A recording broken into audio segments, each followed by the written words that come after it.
Chapter 4 Surprise Reward. It seems that the toilet's windows were not closed because Chenge could feel a cold draft enter the room. It was like an invisible hand was brushing past his face.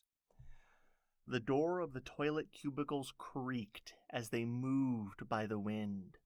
The water that had gathered at that corner of the ceiling fell onto the floor, causing the insects to scatter. The sound made by Chenge felt like they were crawling all over his skin.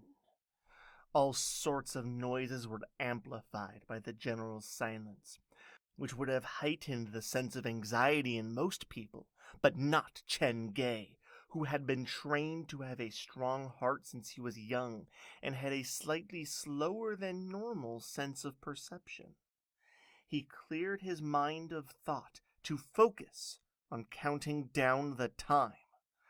About 20 minutes had passed, and for some reason, Chenge could sense the temperature of the room dropping like someone had placed several blocks of solid ice around him, causing him to shiver involuntarily. Calm yourself. Don't overthink it and scare yourself. There's only 10 minutes left, Chenge. You can do this. There was a curious draft flowing beside his ear, like something was circling him. He gripped his hands so tightly that the veins on their backs were protruding, but his body seemed to have petrified into immobile stone.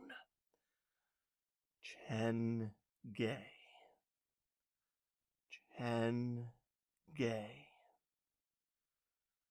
Chenge. He continued to mumble to himself. At only 5 minutes left, Chenge could tell the flickering light of the candle had died off, and there seemed to be another presence in the dark calling his name. An echo? Impossible. Chenge. The voice seemed to be summoning him, and it felt urgent, like it had something crucial to tell him. The voice seems to be coming from outside the door. Shall I go take a look? However, very soon Chenge rejected this thought from his mind. The rules were explicit. He was required to stand before the mirror and not do anything else. He continued the countdown in his heart, and the voice behind his ear started to warp. He was now certain there was something else calling his name, and that person was standing outside the toilet room door. The person sounds so urgent, but I'm the only one playing this game, so why do they sound so damn hurried? This is obviously a trap. Such a cheater. Chenge turned his lips down with disapproval. The setup and atmosphere aren't bad, but alas, this scare tactic is too straightforward and simple. During the final 3 minutes, there was a shrill noise coming from the toilet door, like someone was scratching their nails against it, or gnawing their teeth on it. The door creaked subtly, like it was about to open at any moment. 1798, 1799, 1800 seconds. The half-an-hour limit was up. All the noises disappeared at once, and silence reigned once more. To prevent miscalculation, Chenge did not open his eyes immediately.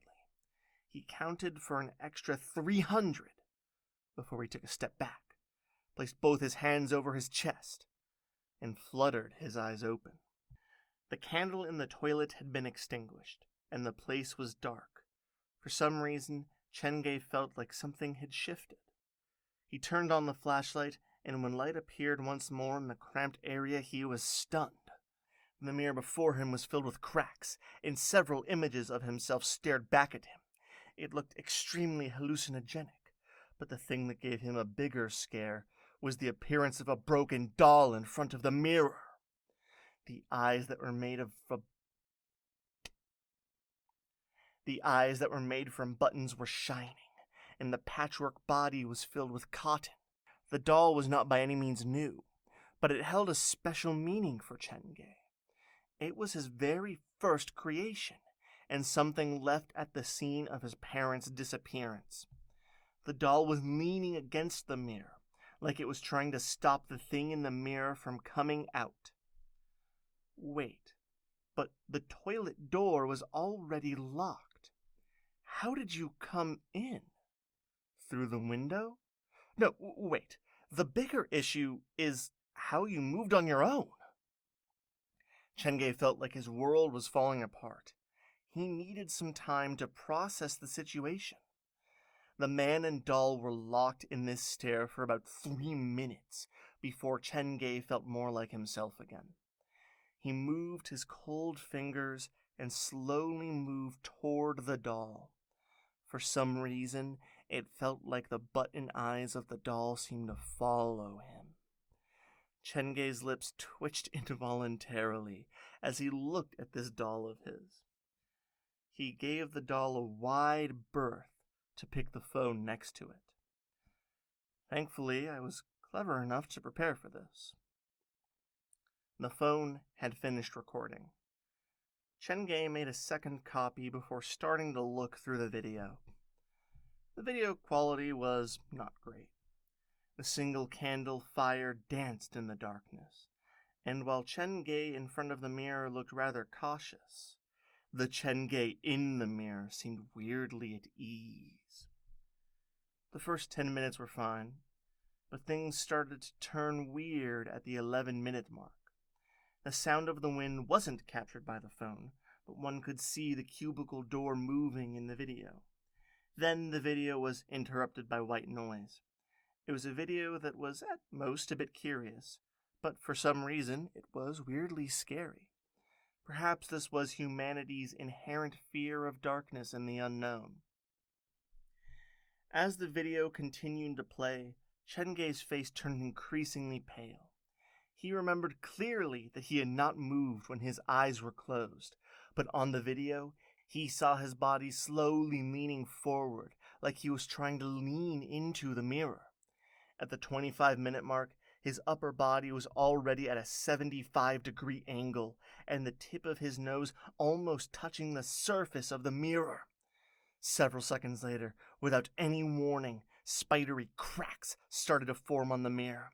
It caused even Chenge's heart to skip a beat. Then, the most unbelievable thing happened. The Chenge in the mirror's expression changed. He grinned wickedly as he slammed crazily against the mirror. Right at that moment, the candle went out and the video ended. Due to the camera angle, the video did not show any scene relating to the doll, and Chenge himself had no idea what really went down in that last 5 minutes. From the looks of things, the thing in that mirror wanted to get out, but it was stopped by this doll. In that case, the doll saved me? Chenge picked the doll up from the counter and asked in a serious tone, "Can you understand me? Do you know what happened to my parents?" Naturally, the doll did not answer, but its button eyes seemed to glow in the dark. He cradled the doll in his arms and turned to look at the toilet door. Afraid of going out, he shrunk underneath one of the windows and pulled out his phone. The mission success message was waiting for him. "It has to be said that you're incredibly lucky. Congratulations for completing the Nightmare mission. Obtained mission reward, elementary skill, Mortician's Makeup. Mortician's Makeup. I hope you will treat this talent with the respect it deserves. Unlike beauty makeup, a mortician only deals with the makeup of the dead. Your hands breathe life into death visages, bringing them everlasting beauty. First nightmare mission complete. Unlocked the title, Newcomer at Nightmare Town. Obtained additional reward.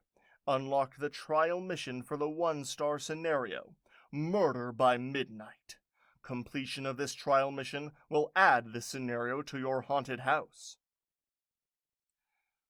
Looking at the messages on the screen, Chenge thought to himself. The success of a haunted house had plenty to do with a good makeup artist. Be it actors or props, they needed a makeup artist to make them come to life. A good makeup artist can easily create authentic effects to add to the overall scare factor.